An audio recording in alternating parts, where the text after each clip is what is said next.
Hello everyone, I am Suman Kiro और आप मेरे साथ हैं यूट्यूब के एक चैनल पर जिसका नाम है काइनेटिक किरो। आज हम शुरू करेंगे d and f block elements. JAC board के अनुसार इस चैप्टर का वेटेज है 5 नंबर। पिछले 10 साल के प्रश्नों को यदि आप देखेंगे तो इसमें यही पाया गया है कि इस चैप्टर से अधिकांश 2 या 3 मार्क्स वाले सवाल पूछे जाते हैं। ठीक है, तो उसी हिसाब से हम अपनी तैयारी करेंगे। ठीक है, आप 10th और 11th क्लास में पढ़े हैं पीरियोडिक टेबल। ठीक है, आवर्त सारणी, इसमें एलिमेंट्स को 4 ब्लॉक में बांटा गया है। ठीक है, S block, P block, D block और एफ ब्लॉक। ठीक है, अगर हम पीरियोडिक टेबल का स्केलेटन बनाएंगे, ठीक है, इसका ढांचा इस प्रकार से होता है। ठीक है, इधर में एफ ब्लॉक के एलिमेंट्स है। ओके, ये है एस ब्लॉक, ये है डी ब्लॉक और ये है पी ब्लॉक और इधर वाला ये है एफ ब्लॉक। ठीक है, एफ ब्लॉक। ठीक, तो 11th क्लास में आप पढ़े हैं डिफरेंट क्वांटम नंबर्स, है ना, principal quantum number, azimuthal quantum number, magnetic quantum number and spin quantum number. उसमें आप पढ़े हैं कि सब शेल, है ना, 4 प्रकार के होते हैं, s sub shell, p sub shell, d sub shell और एफ सब शेल। ठीक है, पी एस सब शेल का एक ही ऑर्बिटल होता है, एस ऑर्बिटल। ठीक है, एस ऑर्बिटल, और एस ऑर्बिटल में 2 ही इलेक्ट्रॉन रह सकते हैं बशर्ते कि उनका स्पिन इक्वल और अपोजिट हो, और इसीलिए एस ब्लॉक में 2 ही ग्रुप है। ठीक है, 2 ग्रुप है। P block, p sub shell में 3 ऑर्बिटल होते हैं, p x, p y, p z. एक ऑर्बिटल में 2 इलेक्ट्रॉन, तो 3 ऑर्बिटल में 6 इलेक्ट्रॉन, और इसीलिए पी ब्लॉक में ग्रुप्स होते हैं 13 to 18। ठीक है, 13, 14, 15, 16, 18। ओके, 6 ग्रुप होते हैं। अब डी सब शेल में 5 ऑर्बिटल होते हैं, d x y, d y z, d x z, d x square minus y square और डी जेड स्क्वायर, और इसीलिए डी सब शेल में 10 इलेक्ट्रॉन होते हैं, और इसीलिए यहाँ पर डी ब्लॉक में ग्रुप 3 से लेकर ग्रुप 12 तक के एलिमेंट्स होते हैं। ठीक है, 3 से लेकर 12 तक के 12 ग्रुप तक के एलिमेंट्स इसमें होते हैं। ओके, और एफ सब शेल में 7 ऑर्बिटल होते हैं, तो इसमें कुल इलेक्ट्रॉन रह सकते हैं 7 गुना 2, 14 इलेक्ट्रॉन रह सकते हैं, और इसीलिए इसमें 14 ग्रुप है। ठीक है, 14 ग्रुप है। ओके, तो ये जो एस ब्लॉक है ये 11th में पढ़ते हैं। पी ब्लॉक में ग्रुप 13 एंड 14 ये 11th में पढ़ते हैं। ओके, ग्रुप 15 से 18 तक, ग्रुप 15 से 18 तक हम 12th में पढ़ेंगे, और इसका वेटेज है 8 मार्क्स, 8 मार्क्स। और डी ब्लॉक का वेटेज है 5 नंबर। तो कुल मिलाकर इनऑर्गेनिक केमिस्ट्री से, ठीक है, इनऑर्गेनिक केमिस्ट्री से ये हो गया 8 नंबर का, ये 5 नंबर का। उसके बाद और एक चैप्टर है कोऑर्डिनेशन कंपाउंड्स। ठीक है, कोऑर्डिनेशन कंपाउंड्स। तो 8, 5, 13, 13 और 3, 16 नंबर के प्रश्न आते हैं आपके सिलेबस के अनुसार इनऑर्गेनिक केमिस्ट्री से। ठीक है, तो इसमें हम लोग पढ़ेंगे डी ब्लॉक, है ना, ये डी ब्लॉक और एफ ब्लॉक एलिमेंट्स के बारे में। ओके, तो यहाँ पर एक्चुअली हम पढ़ते हैं जनरल कैरेक्टरिस्टिक्स, ठीक है, जनरल कैरेक्टरिस्टिक्स के बारे में ही हम अध्ययन करते हैं। ओके, ठीक है, चलिए शुरू करते हैं। D block elements. आपको पता है कि एलिमेंट्स को, है ना, उसका वैलेंस इलेक्ट्रॉन, मतलब सबसे बाहरी कक्षा में जो इलेक्ट्रॉन होता है वो किस सब शेल में प्रवेश करता है, किस सब शेल में रहता है, उसी के आधार पर इनको 4 ब्लॉक में बांटा गया। तो डी ब्लॉक एलिमेंट्स वैसे एलिमेंट्स होते हैं जिसमें वैलेंस इलेक्ट्रॉन प्रेजेंट होता है डी सब शेल में, ठीक है, डी सब शेल में या डी ऑर्बिटल में। ओके, तो डी ब्लॉक एलिमेंट्स क्या होते हैं? These are the elements whose valence electrons are accommodated or are accommodated in D subshell, ठीक है, डी सब शेल में वैलेंस इलेक्ट्रॉन अकोमोडेटेड होते हैं। Okay, d block elements are also known as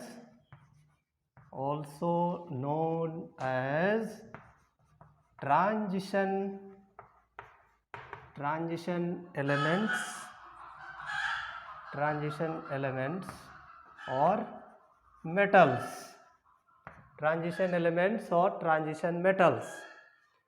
okay, तो जितने भी एक्चुअली मेन धातुएं हैं, जैसे आयरन, ठीक है, iron, nickel, cobalt, manganese, zinc, है ना, ये सभी इसी इसी डी ब्लॉक एलिमेंट्स के अंतर्गत आते हैं। ठीक है, अब हम डिफाइन करेंगे ट्रांजिशन एलिमेंट्स। तो आपका एग्जाम में ये बहुत बार पूछा गया है, ठीक है, बहुत बार पूछा गया है। ओके, मेरे 12 साल के टीचिंग एक्सपीरियंस में मैंने देखा है कि ये कई बार पूछा गया है। ओके, सो ट्रांजिशन एलिमेंट्स,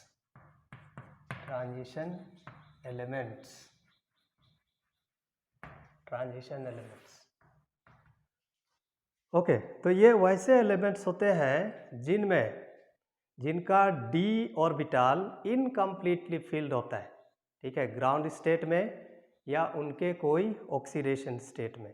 तो वैसे एलिमेंट्स को बोलते हैं ट्रांजिशन एलिमेंट्स। तो इसका परिभाषा में ऐसा लिखना, the elements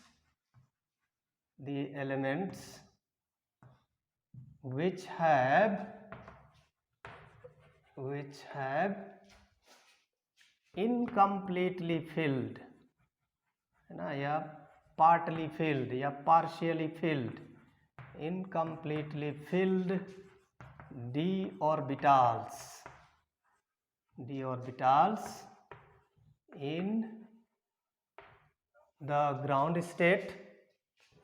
in the ground state, or in any of their oxidation states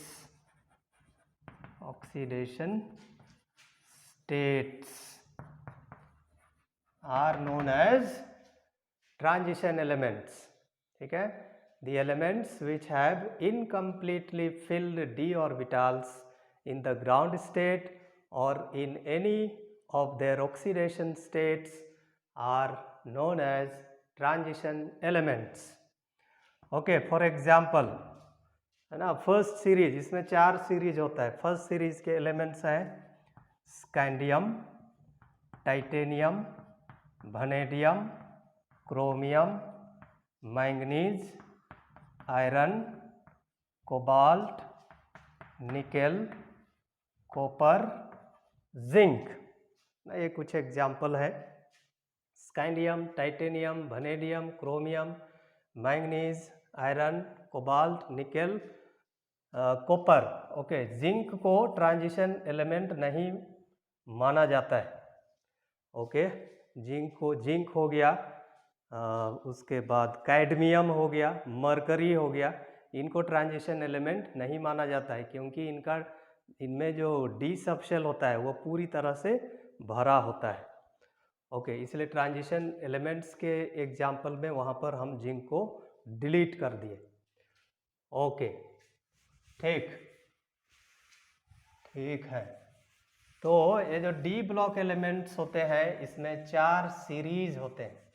ठीक है, 4 सीरीज होते हैं। Okay, d block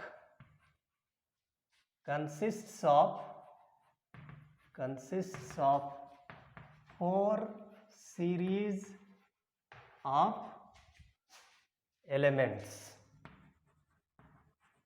4 series of elements। ठीक है, पहला है को बोलते हैं फर्स्ट सीरीज होता है 3D सीरीज। ठीक है, 3D सीरीज, इसमें जो वैलेंस इलेक्ट्रॉन होगा वो 3D सब शेल में अकोमोडेट होगा। तो ये होता है scandium to zinc. Okay, second series होता है 4D सीरीज। 4D सीरीज, ठीक है, ये होता है यट्रियम टू कैडमियम। ठीक है, यट्रियम टू कैडमियम। इसी प्रकार होता है 5D सीरीज और 6D सीरीज। ओके, तो आपका एग्जाम में जो सवाल पूछा जाता है ये 3D सीरीज से ही रहता है। ठीक है, यदि आप पिछले 10 साल के प्रश्न को देखिएगा तो केवल 3D सीरीज से रहता है।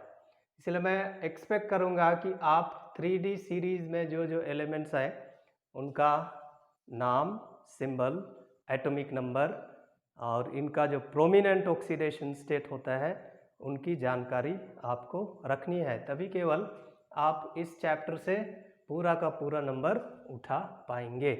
और मैं आपको यही फर्स्ट सीरीज के बारे में ही पढ़ाऊंगा। ठीक है, फर्स्ट सीरीज के बारे में ही पढ़ाऊंगा। ओके, ठीक है। ठीक, तो अब हम लोग देखेंगे जनरल कैरेक्टरिस्टिक्स। ठीक है, general characteristics of D block elements. General characteristics. Okay, general characteristics of D block elements. Okay, प्रायः इसी डी ब्लॉक एलिमेंट्स के जनरल कैरेक्टरिस्टिक्स से ही सवाल पूछा जाता है। ठीक है, पूछेगा कि वाई डी ब्लॉक एलिमेंट्स या why transition metals form complexes, why they are coloured, why their energy of atomisation is high, why their enthalpy, okay, enthalpy of ionisation is very high, है ना, यही सब सवाल होता है, पूछा जाता है। ओके, तो why they are used as catalysts, है ना, यही सब कुछ स्टैंडर्ड क्वेश्चन है जिससे सवाल आते हैं, या जनरल कैरेक्टरिस्टिक्स पूछा, जनरल इलेक्ट्रॉनिक कॉन्फ़िगरेशन पूछा जाता है। ओके, तो पहला है general electronic configuration. Electronic configuration, general electronic configuration. तो जनरल इलेक्ट्रॉनिक कॉन्फ़िगरेशन होता है नियरेस्ट इनर्ट गैस, उसके बाद n-1d 1 to 10 electrons, ns2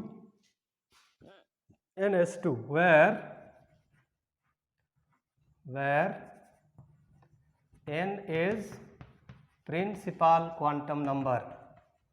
ठीक है, principal quantum number. Principal quantum number बताता है कि इलेक्ट्रॉन कौन सा शेल में है, और इसका वैल्यू होता है 4 से शुरू होता है। ठीक है, अगर यहाँ 4 होगा तो यहाँ होगा 3D, अगर यहाँ 5 होगा, ओके, 5 होगा तो यहाँ होगा 4D, अगर यहाँ 6 होगा तो यहाँ होगा 5D, अगर n इक्वल टू 7 तो ये होगा 6d। तो यहाँ पर n का वैल्यू 4, 5, 6, 7। ओके, तो ये है जनरल कैरेक्टरिस्टिक्स। इसमें ओके एक्सेप्शन है, 2 एक्सेप्शन है।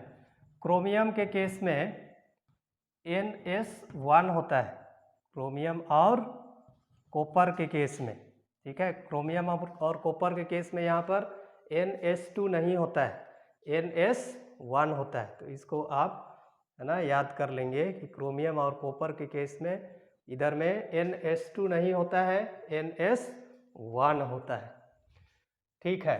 तो अभी हम लोग लिखेंगे ग्रुप है ना फर्स्ट सीरीज 3D सीरीज के एलिमेंट्स का इलेक्ट्रॉनिक कॉन्फ़िगरेशन, ठीक है। Scandium atomic number 21, titanium atomic number 22, vanadium atomic number 23, chromium atomic number 24, manganese atomic number 25। Okay, फिर उसके बाद है आयरन एटॉमिक नंबर 26। आयरन के बाद है कोबाल्ट एटॉमिक नंबर 27। कोबाल्ट के बाद है निकेल एटॉमिक नंबर 28। निकेल के बाद है कॉपर एटॉमिक नंबर 29। उसके बाद इस सीरीज का लास्ट एलिमेंट है zinc with atomic number 30। Okay, तो जनरल इलेक्ट्रॉनिक विन्यास में हम लिखते हैं इनर्ट गैस। तो स्कैंडियम, स्कैंडियम के पहले का इनर्ट गैस होता है आर्गन, जिसका एटॉमिक नंबर है 18। तो ऐसा लिख लेना, फिर 3D, फिर यहाँ 4s2, s में 2 इलेक्ट्रॉन भर लेना, 4s में 2 इलेक्ट्रॉन भर लेना। उसका बाकी जो बचता है उसको यहाँ लिख देना। तो आर्गन का हो गया 18, 18 और 2 20, 20 और 1 21। तो D में 1 इलेक्ट्रॉन। ठीक ऐसा ही इसका होगा आर्गन 3D 4s2, 18 और 2 20, 20 और 2 22, इसलिए यहाँ हो गया 2। ठीक, वनेडियम का हो जाएगा Ar3D। ओके, यहाँ हो गया 2 इलेक्ट्रॉन। तो 18 और 2 20, 20 और 3 23। अब यहाँ क्रोमियम और कॉपर में है ना, chromium and copper C and C में 4s में 1 इलेक्ट्रॉन लगाना है, ठीक है। Ar3D, यहाँ 4s1, 18 और 1 19, 19 और 5 24। ओके, मैंगनीज आर्गन यहाँ पर लिख लेंगे, फिर 3D 4s2, 18 2 20, 20 5 25। ओके, ठीक है। ऐसा ही आयरन का यहाँ आर्गन का इलेक्ट्रॉनिक विन्यास, फिर 3D 4s2, 18 2 20, 20 6 26। अब कोबाल्ट में, कोबाल्ट का Ar3D 4s2, 18 2 20, 20 7 27। ऐसे ही निकेल का Ar3D 4s2, 18 और 2 20, 20 8 28। ओके, क्रोमियम और निकेल में 4s में 1 इलेक्ट्रॉन, इसलिए ये हो जाएगा Ar3D 4s1। तो 18 और 1 19, 19 और 10 29। ठीक, ऐसा ही जिंक का आर्गन 3D 4s2। तो 18 2 20, 20 और 10 30। तो इस प्रकार से हम फर्स्ट सीरीज ना डी ब्लॉक एलिमेंट का फर्स्ट सीरीज 3D सीरीज के सभी तत्वों का इलेक्ट्रॉनिक कॉन्फ़िगरेशन लिख सकते हैं। ओके, तो इसमें विशेष ध्यान देना है क्रोमियम और कॉपर का। जब भी इलेक्ट्रॉनिक कॉन्फ़िगरेशन से रिलेटेड क्वेश्चन पूछा गया है, इलेक्ट्रॉनिक कॉन्फ़िगरेशन लिखने के लिए पूछा गया है, तो यही क्रोमियम या कॉपर का ही पूछा गया है, क्योंकि ये थोड़ा अलग है, इनसे अलग है, ठीक है। ये सब में 4s2 4s2 4s2 है, इसमें 4s1 है, इसमें भी 4s1 है। ओके, क्यों ऐसा होता है, क्यों यहाँ 3d4 4s2 नहीं होता है? तो इसमें आपको जानना होगा कि वही कॉन्फ़िगरेशन, वही इलेक्ट्रॉनिक कॉन्फ़िगरेशन स्टेबल होता है जिसमें सब शेल्स कंप्लीटली भरे होते हैं या एग्जैक्टली हाफ भरे होते हैं, ठीक है। कंप्लीटली भरे होते हैं या एग्जैक्टली भरे होते हैं।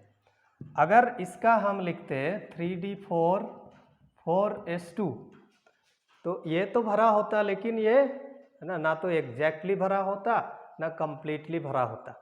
और इसीलिए क्या होता है, यहाँ का एक इलेक्ट्रॉन यहाँ चला आता है, जिससे क्या होता है, दोनों ही एग्जैक्टली हाफ फिल्ड होते हैं, ठीक है। दोनों ही 10 का आधा 5, 2 का आधा 1, और इसीलिए ऐसा इलेक्ट्रॉनिक कॉन्फ़िगरेशन होता है आर्गन का।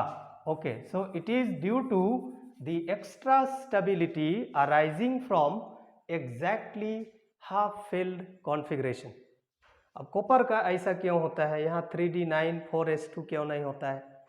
ओके, ऐसा होने से क्या होगा, s तो भरा हो, कंप्लीटली भर जाएगा, लेकिन यहाँ मेन सब शेल है d सब शेल, क्योंकि हम पढ़ रहे हैं d ब्लॉक एलिमेंट्स। ओके, और इसीलिए इसका कंप्लीटली भरा होना या एग्जैक्टली हाफ भरा होना ज़्यादा इम्पोर्टेंट है, और इसीलिए एक इलेक्ट्रॉन यहाँ से यहाँ आ जाता है, जिससे क्या होता है, डी सब शेल पूरी तरह से भर जाता है और S sub shell exactly half भरता है। So this electronic configuration is due to the extra stability arising from completely filled and exactly half filled configuration. Okay, ठीक है।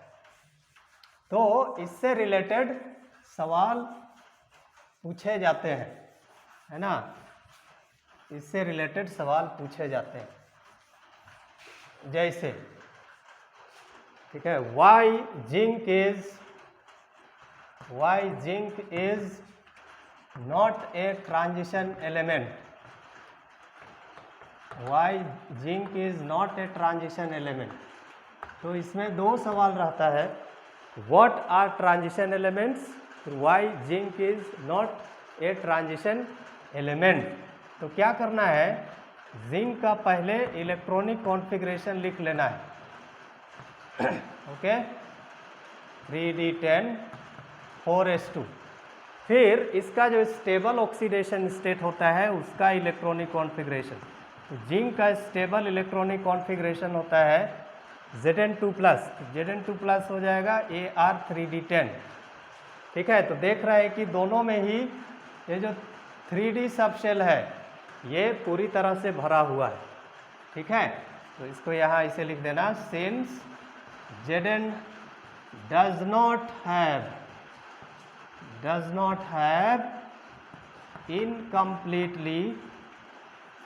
incompletely filled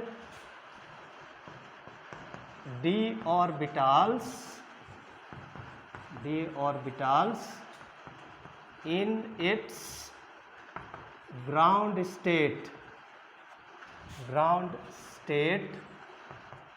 as well as in its oxidation state of